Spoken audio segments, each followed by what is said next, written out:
Imagine waking up to a night sky that feels fundamentally broken. For billions of years, a pale, cratered sentinel has watched over our world, tugging at our oceans and lighting our path through the darkness. But tonight, the moon is gone. There was no explosion, no warning, just a void where a goddess used to be.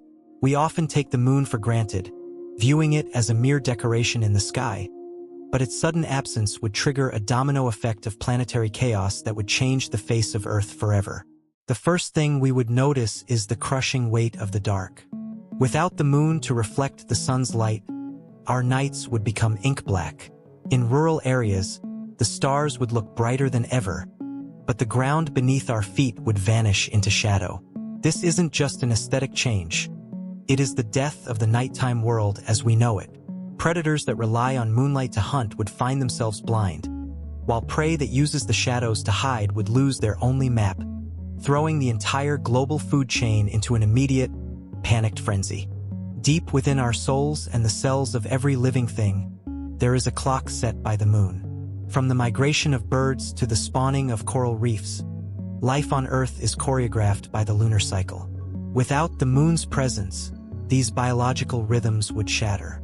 Corals would fail to reproduce, sea turtles would lose their way to the nesting grounds, and the internal compasses of countless species would spin aimlessly. We are about to witness a world where the heartbeat of nature has skipped a vital beat. Within hours, the most dramatic physical shift begins at the shoreline. The moon's gravity is a giant hand that pulls our oceans toward it, creating the high and low tides we've known since the dawn of time. Without that pull, the great retreat begins. The water doesn't disappear, but it flattens out. The massive bulge of water that the moon once held at the equator would collapse, rushing back toward the poles. Coastal cities would watch in horror as the sea levels shift in ways no model ever predicted. The tides wouldn't disappear entirely. The sun still exerts a gravitational pull, but they would shrink by over 60%. The energetic, crashing surf that oxygenates our shorelines would turn into a stagnant, listless pulse. This is a death sentence for the intertidal zones. The tide pools that house millions of specialized creatures would dry up or become toxic graveyards. The ocean, the cradle of life, would suddenly find itself unable to breathe at its edges. Beyond the shore, the deep ocean currents, the conveyor belts of our planet's climate, rely on tidal friction to keep moving. As the moon exits the stage, these currents begin to slow and stall. Heat that was once distributed across the globe starts to pile up in some areas and vanish from others. We are no longer looking at a simple missing rock in the sky. We are looking at the gears of the Earth's air conditioning system grinding to a halt. Now, we look at the terrifying physics of our planet's posture. The moon acts as a stabilizer, much like the outriggers on a canoe. Its gravity keeps the Earth tilted at a steady 23.5 degrees. Without that steadying hand, the Earth begins to wobble like a dying top. This isn't a fast shift, but it is an inevitable one.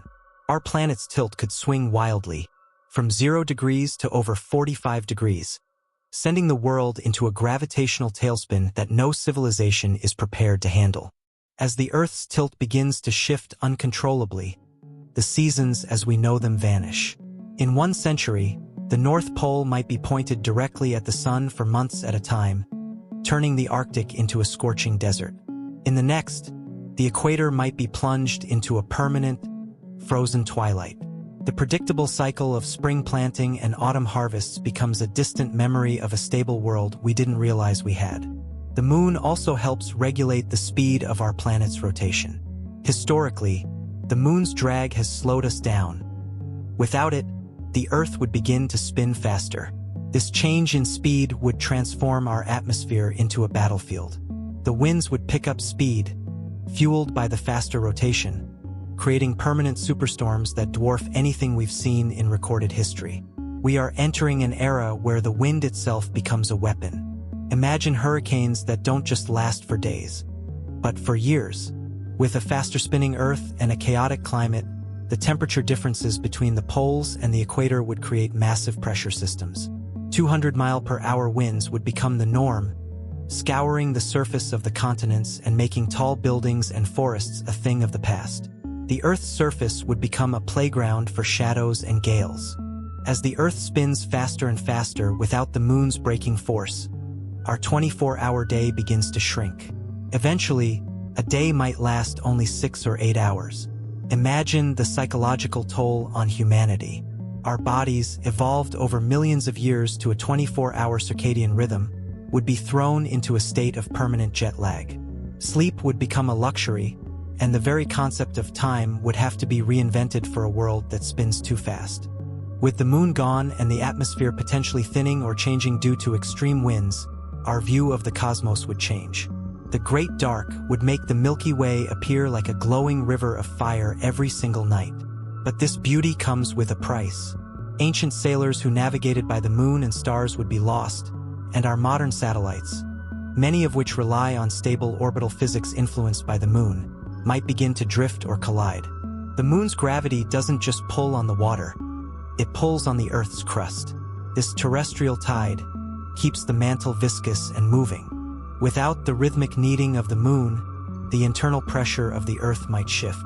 We could see a temporary spike in volcanic activity as the crust settles into a new, moonless equilibrium. The Earth is literally adjusting its skin to the loss of its partner.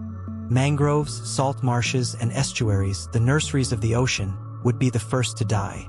These ecosystems depend entirely on the rise and fall of the tides to bring in nutrients and clear out waste. As the tides fail, these lush green buffers would turn into salty barrens. The loss of these nurseries would cause fish populations worldwide to collapse, triggering a global food crisis for billions of people. Beyond the physical, there is the spiritual loss. The moon has been our companion in every poem, every myth, and every dream since we first looked up.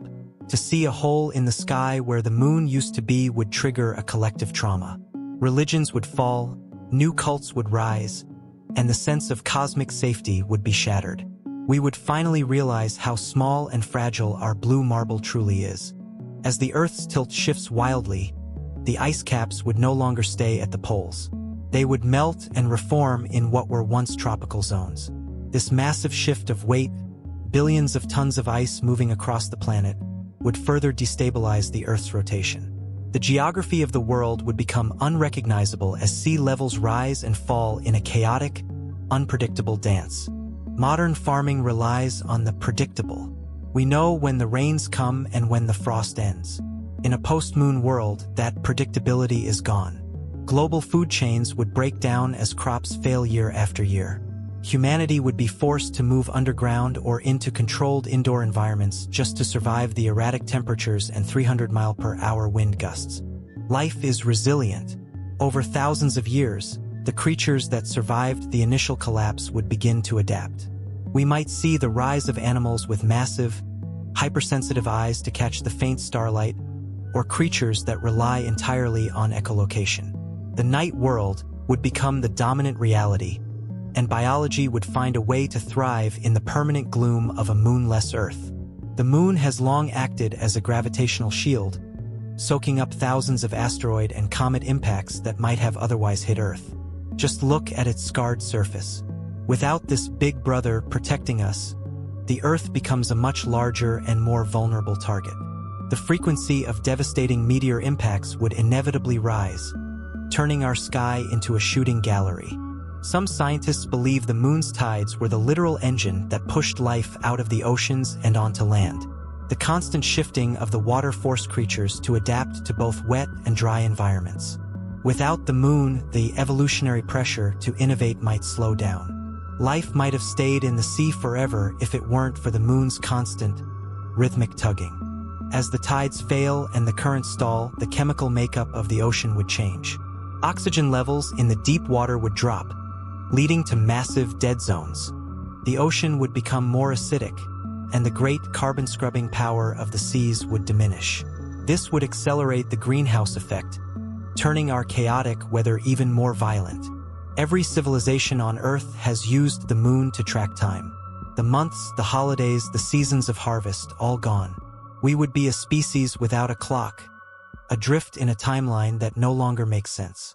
The very structure of human society, built on lunar cycles, would have to be demolished and rebuilt from scratch. In a desperate bid for survival, could humanity build its own stabilizer? We might see the launch of massive orbital mirrors or stations designed to mimic the moon's light or even try to stabilize the Earth's tilt. But the scale of such a project is beyond anything we can currently imagine. We would be trying to replace a god with a machine. Very long-term, the lack of tidal heating could contribute to the Earth's core cooling faster than it should. This could eventually weaken our magnetic field, the shield that protects us from solar radiation. Without the moon to keep our interior stirred, we might eventually lose the very thing that keeps our atmosphere from being blown away by the sun. Imagine standing on a beach 10,000 years after the moon vanished. The air is thin and cold, the wind is a constant howl, and the sea is a flat, gray sheet of glass. The vibrant, noisy, tidal world of the 21st century would seem like a fairy tale. The horizon would look alien, cold, and profoundly lonely. Even in this nightmare, humans would try to endure. We are a species of survivors. We would build cities in the deep canyons to hide from the wind and use the Earth's internal heat to grow our food. But we would be a different kind of human, one that never knows the silver glow of a full moon, a species shaped by the harshness of a broken sky. The disappearance of the moon would be the ultimate lesson in gratitude.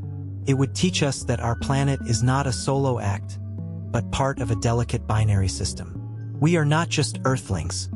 We are children of the Earth-Moon system. Every breath we take and every wave we watch is a gift from a partner we rarely thank. There is a strange beauty in the disaster. Without the moon, we would see the universe with terrifying clarity. But as we looked out at the billions of stars, we would realize that the most important thing in the universe wasn't the distant galaxies, but the 2,000-mile-wide rock that used to be right next to us. As our journey through this hypothetical wasteland ends, we realize that the moon is more than just a light in the sky. It is the heartbeat of our world. It is the architect of our tides, the guardian of our seasons, and the anchor of our stability. Its loss wouldn't just be a catastrophe. It would be the end of the world as we were meant to know it. Tonight, when you step outside, look up. Look at that silver orb hanging in the darkness. See the craters, the shadows, and the ancient dust. Realize that it is holding your world together at this very moment. We live in a golden age of planetary stability, guarded by a silent, beautiful sentinel. Cherish the moonlight while it lasts, for in the vastness of space, nothing is forever.